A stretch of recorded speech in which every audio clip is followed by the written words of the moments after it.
Hello à tous, j'espère que vous allez bien. Je vous retrouve aujourd'hui dans une nouvelle vidéo où ce sera une vidéo où nous allons parler sport, où je vais vous donner 5 conseils pour se remettre au sport et s'y tenir vraiment. Et également en fin de vidéo je vous donnerai quelques conseils pour limiter les courbatures, parce que souvent quand on reprend le sport on peut être sujet à avoir quelques petites courbatures qui viennent un peu nous déranger par-ci par-là, si vous voyez ce que je veux dire. Donc essayez de vous donner mes conseils.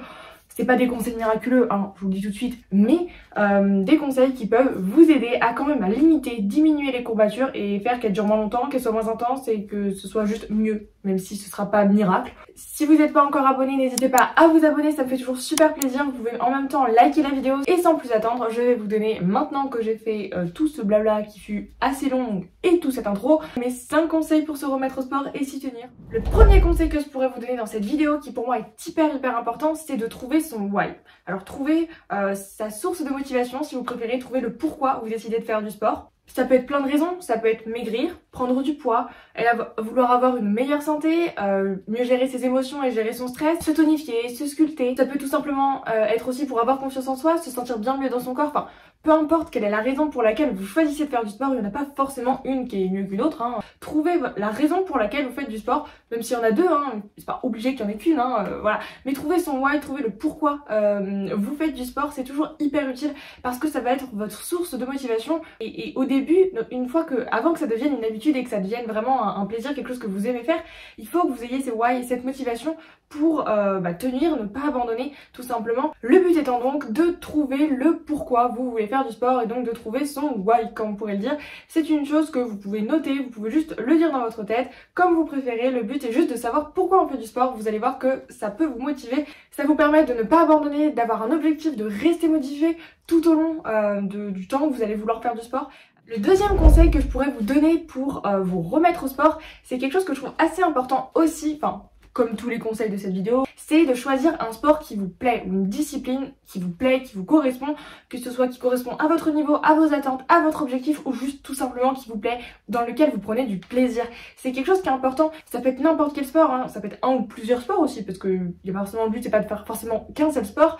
En fait, faire un sport qui vous plaît, ça va vous permettre de prendre plaisir dans votre pratique sportive, en fait, tout simplement. Et du coup, par ce fait d'être beaucoup plus motivé et de sûrement tenir dans la durée, parce que quand est-ce que vous faites une activité qui vous fait plaisir, dans lequel vous aimez ce que vous faites, vous allez avoir envie de bien plus y aller, du coup vous allez être bien plus assidu, vous allez être plus motivé, vous allez y tenir souvent quand même dans le temps et dans la durée, et ça va vous permettre aussi, peut-être si vous faites quelque chose qui vous plaît, ou au moins qui vous plaît un minimum, de pas le voir forcément comme une corvée, de le voir aussi comme un moment aussi qui est cool, un moment plaisant. Et également lorsque l'on aime un sport, on a souvent encore plus envie de progresser, de s'améliorer, et donc ça nous motive encore plus, et c'est un cercle vertueux finalement de prendre un sport qu'on aime. Donc je peux que vous conseiller de prendre un sport que vous aimez, qui vous passionne, si vous en avez un qui vous passionne, mais de prendre un sport que vous aimez tout simplement. Le troisième conseil que je pourrais vous donner pour vous remettre au sport, c'est de penser à ne pas y aller trop vite, parce que vous pourriez risquer de vous blesser et ça peut permettre ça peut vous décourager, vous faire abandonner. Et ça, c'est pas trop forcément ce qu'on veut non plus. Le but, mieux vaut y aller tranquillement et progresser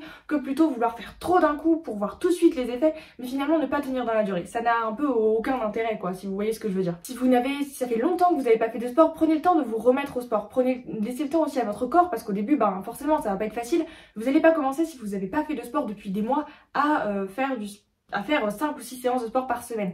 Ça va être un peu trop, même vous allez en avoir marre, ça va être un choc qui va être un peu trop brutal. Alors si vous y arrivez, tant mieux, bien sûr, mais je veux dire, au global, prenez le temps, mieux vaut commencer par 1, 2, 3 séances par semaine et ensuite augmenter progressivement. Au début, pensez également à adapter les exercices et les séances, alors que ce soit que vous le faites à la maison ou non, à votre niveau, et tout simplement adapter à votre niveau, à vos capacités. Vous n'allez pas commencer, si vous allez faire une course par exemple, si vous voulez vous mettre dans l'athlétisme ou dans la course par exemple, aller faire du running, vous n'allez pas commencer par un marathon de 50 km, non je pense pas, vous ne commencerez pas par un marathon de 50 km, vous allez commencer par des petites courses pour ensuite progresser et atteindre ce marathon de 50 km. Et c'est pareil dans tous les sports, vous n'allez pas commencer par quelque chose de trop difficile, vous allez commencer petit à petit et en fait vous allez voir que vous allez progresser plutôt rapidement, même je vous dirais, mais commencez par adapter en fonction de votre niveau. Parce que si vous commencez par quelque chose qui est trop difficile, vous allez peut-être vous dégoûter et vous allez peut-être avoir envie d'abandonner, ça va vous démotiver, donc c'est pas forcément non plus mieux. Pensez également à bien vous échauffer et à vous étirer, c'est quelque chose qui est aussi important pour ne pas se blesser. Et autre chose que je voulais dire également, mieux vaut faire 2-3 séances par semaine de sport et les tenir peut-être sur des mois, des années, plutôt que de vouloir commencer trop vite à faire 5-6 séances de sport par semaine et les tenir pendant 2-3 mois. Déjà ça va vous décourager, vous démotiver, ça va vous donner envie encore plus d'abandonner. Mieux vaut faire moins, mais mieux.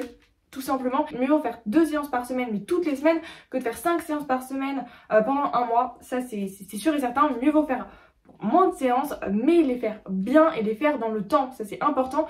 De toute façon, la régularité c'est la clé pour atteindre ses objectifs à long terme.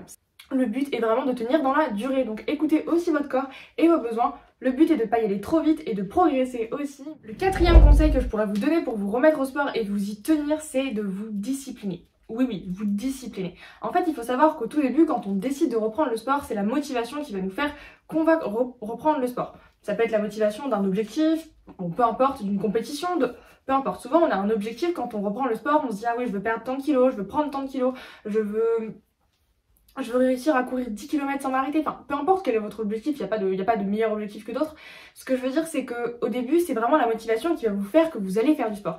Mais au bout d'un moment, il est possible, et ça c'est même fort probable, que si vous faites du sport dans la durée, sur du très long terme, vous allez avoir des jours, des périodes où vous n'allez pas avoir envie de faire du sport. Et c'est totalement normal, c'est ok.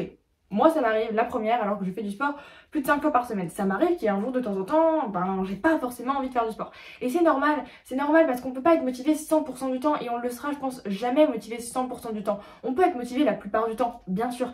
Et en fait quand est-ce que la motivation n'est pas là pour les quelques jours où on a un peu la flemme, ouais on aimerait plus rester au lit. Et donc là une fois que la motivation elle est plus là, et ben en fait c'est la discipline qui va prendre le relais. Et il faut faire une différence entre la motivation et la discipline, ce n'est pas du tout la même chose. La discipline elle va rentrer en jeu lorsqu'il n'y a plus de motivation.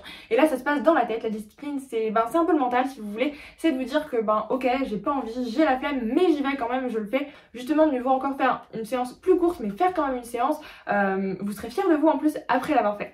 Parce qu'il faut savoir que la motivation elle est éphémère et elle dure pas forcément toujours dans le temps et c'est là que la discipline en fait elle va être importante de savoir se discipliner. Par exemple pour vous aider je peux vous donner un petit conseil justement pour essayer que ce soit peut-être plus simple pour vous si vous avez un peu plus de mal. Alors selon si vous faites du sport à la maison, vous pouvez très bien essayer de mettre un rendez-vous dans votre agenda, de dire par exemple le mercredi matin de 9h à 10h je me cale une séance de sport, je préviens tout le monde, on me laisse tranquille faire ma séance de sport. Enfin, adapté en fonction de vos horaires bien sûr, mais je veux dire, mettez un rendez-vous, planifiez-le, comme ça vous devez vous y tenir, vous savez qu'à ce moment-là vous ne mettez rien, vous posez pas de rendez-vous, vous faites rien d'autre à ce moment-là que de faire votre sport. Mettre un rendez-vous dans votre planning, ça peut être une petite astuce pour justement vous y tenir et pour être mieux organisé et pas... justement pour prioriser aussi le sport et ne pas le laisser de côté, ouais si j'ai le temps je ferai mon sport. Donc comme ça vous oblige un peu à le faire et vous adaptez votre emploi du temps aussi en fonction.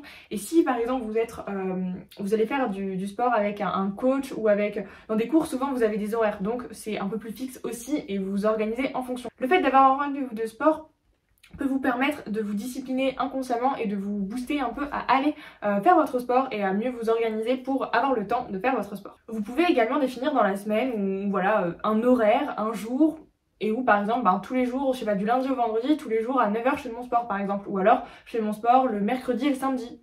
Je dis n'importe quoi, peu importe, adapté en fonction du nombre de séances que vous voulez faire, en fonction de vos horaires, de vos plannings. Et en plus de ça, ça va devenir une habitude aussi, ça va s'ancrer dans votre cerveau, vous savez qu'à cette heure-là, c'est l'heure du sport. Le 5e conseil que je pourrais vous donner, c'est de trouver des sources de motivation. Il est un peu bizarre ce conseil, je savais pas trop comment le nommer parce que ça regroupe quelques trucs, voilà, je savais pas trop comment le nommer, je l'appelle trouver des sources de motivation. Je sais pas si c'est vraiment le bon terme, bon bref, c'est pas grave, c'est pas le plus important. Ce que je veux dire par là, c'est par exemple des choses qui pourraient vous motiver à court ou long terme. Par exemple, mettre une tenue dans laquelle vous vous sentez confortable, dans laquelle vous vous sentez en confiance, dans laquelle vous vous sentez à l'aise, que vous aimez bien aussi.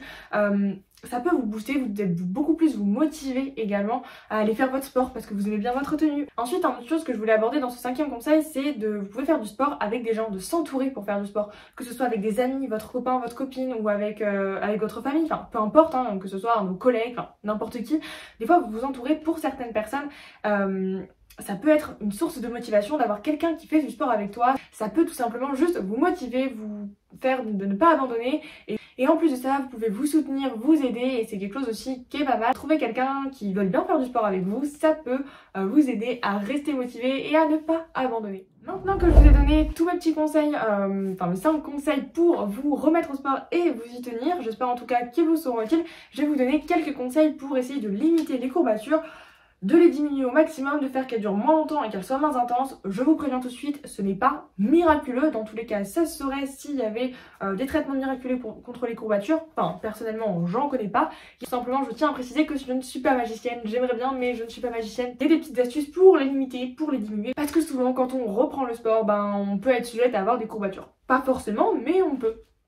Le premier conseil, et je pense que c'est un conseil que vous avez peut-être déjà dû entendre si vous êtes dans le milieu du sport ou pour lutter contre les courbatures, c'est tout simplement de boire beaucoup d'eau. Alors que ce soit avant la séance pour préparer votre corps à la déshydratation, de boire pendant, surtout boire pendant le sport, ne buvez pas en trop grande quantité d'un coup quand vous faites du sport. Mieux vaut boire toutes les 5 minutes, 1 à 2 gorgées, que de boire une demi-bouteille tout d'un coup. Si vous pouvez, mieux vous boire par petite quantité plutôt que d'une grande quantité tout d'un coup. Mais buvez pendant le sport, ça va permettre vraiment de limiter par contre ça les courbatures. C'est vraiment pas mal, enfin au moins de les diminuer. Et en même temps ça permet d'hydrater votre corps pendant le sport et c'est quand même pas mal. Et buvez également après pour bien tout éliminer, pour éviter que les courbatures restent. Enfin dans tous les cas il faut boire de l'eau tout le temps, mais si vous faites du sport il faut en boire un peu plus pour justement limiter les courbatures. Ça c'est une astuce qui est quand même vraiment pas mal. Dans tous les cas, l'eau, de toute façon on sait que voilà, l'eau c'est toujours très très bon pour la santé. Un autre conseil que je voulais vous donner pour notamment essayer de lutter contre les courbatures, c'est bête mais c'est d'avoir une bonne hygiène de vie. Ce que j'appelle une bonne hygiène de vie, donc boire beaucoup d'eau, ça on l'a dit, avoir un bon sommeil réparateur. Quand vous faites du sport, bien dormir, c'est pas mal. De toute façon, ça va, l'un va avec l'autre, c'est-à-dire que quand vous faites du sport, vous allez mieux dormir. Parce que souvent, le sport aide à avoir un meilleur sommeil. Mais avoir un bon sommeil réparateur, ça va vous permettre de bien récupérer et du coup d'être bien plus en forme et par ce fait de limiter les courbatures.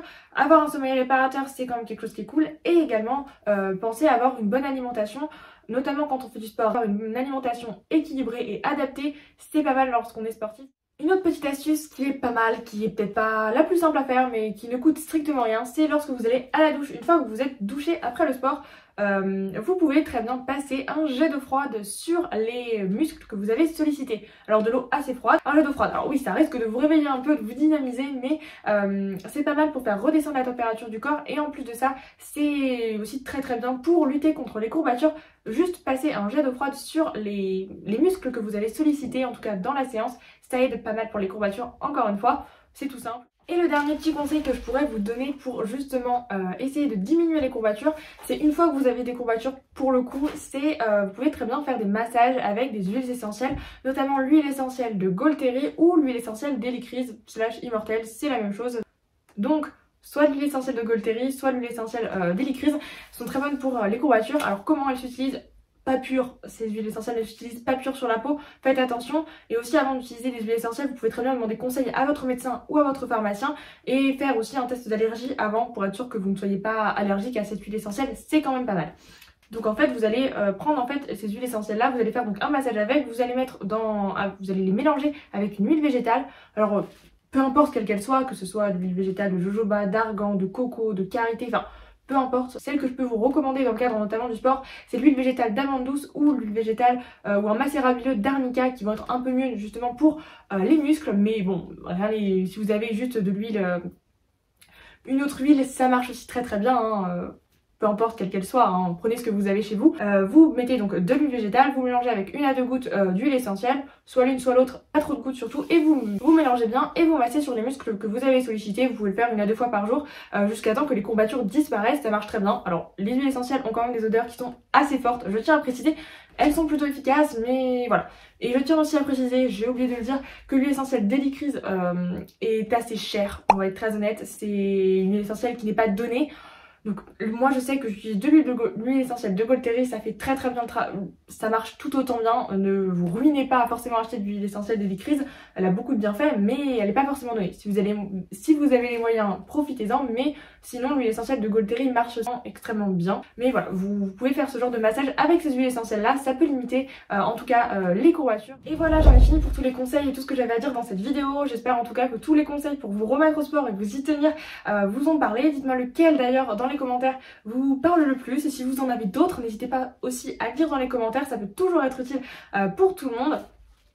J'espère également aussi pour les conseils pour les courbatures que ça pourra vous aider, vous donner quelques petits tips, et si vous en avez d'autres, Encore une fois, vous pouvez très bien les dire dans les commentaires, ce sera avec plaisir. Bon, en tout cas, j'espère que cette vidéo vous a plu, qu'elle vous sera utile vraiment. N'hésitez pas à liker la vidéo et à vous abonner si ce n'est pas encore fait, ça me fait toujours super plaisir et ça permet de soutenir mon travail. Moi, en tout cas, je vous dis à mercredi 18 h pour une prochaine vidéo sur ma chaîne YouTube. En attendant, prenez soin de vous.